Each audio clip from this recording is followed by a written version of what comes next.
Hi friends, JB construction work. ఇది బేస్మెంట్లో మట్టి filling చేసినాము. 10 రోజులు బాగా క్యూరింగ్ చేసినాము. మట్టి తగ్గింది, అయినా కానీ 6 ఇంచులు 40% డౌన్ చేసుకుంటున్నాము. బేస్మెంట్ మీద 6 ఇంచులు మట్టి టోటల్ లెవెల్ చేసుకొని 40 వేసే ముందు లెవెలింగ్ చేసుకొని దంబస్ కూడా కొట్టాలి. దీనికి ఫస్ట్ అయితే 6 ఇంచులు డౌన్ చేసుకుంటున్నాం. మట్టి 6 ఇంచులు డౌన్ తీసినాక ఒక రోజు మొత్తం నీళ్ళు పడినా, వాటరు నైట్ మొత్తము ఇంకా కొంచెం తగ్గింది. తర్వాత 40 mm కాంక్రీట్ వేస్తున్నాము.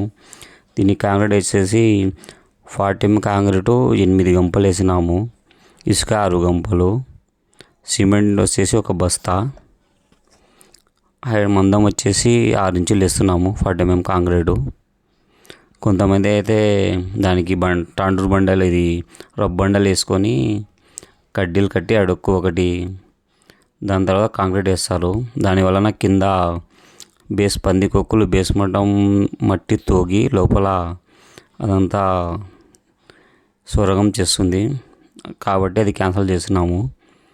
దీని ద్వారా ఏమన్నా ఫ్యూచర్లో తగ్గితే ఆడనే బండ తగ్గుతుంది. తర్వాత అయినా బండ మార్చుకోవచ్చు. 90% అయితే తగ్గదు. ఎందుకంటే మెయిన్ రీజన్ వాటర్ ఎక్కువ పట్టాలి. బేస్మెంట్ మీద వాటర్ పడితేనే బాగా తగ్గుతుంది. మళ్ళీ వచ్చేసి కొంచెము సిమెంట్ ఎక్కువనే వేసుకోవాలి. మేమైతే దీనికి 8 గంపలు కంకర, ఇసుక 6 గంపలు, సిమెంట్ ఒక బస్తా వేసినాము. మొన్నైతే టోటల్ బిల్డింగ్కి 20 బస్తాలు అయితే పట్టింది సిమెంటు.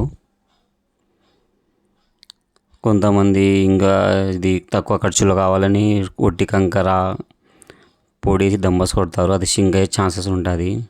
ఇలా చేసుకుంటే అస్సలు సింకు కాదు.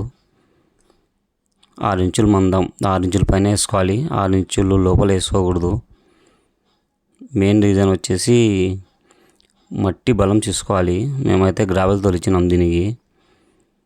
కొంతమంది ఎట్టి ముడుసు తోలుస్తారు, అది కూడా గట్టిగానే ఉంటుంది. కొంతమంది అయితే డస్ట్ తోలిస్తారు, కాస్ట్ ఎక్కువ డస్టు. ఇదైతే కొంచెం కాస్ట్ తక్కువ. తర్వాత క్యూరింగ్ చేసినాము. పిల్లర్స్ వేసి ఈ పట్టాలు కట్టి క్యూరింగ్ బాగా అవుతుంది. పట్టాలు కట్టకుండా క్యూరింగ్ చేస్తే తొందరగా పిల్లర్ ఆరిపోతుంది.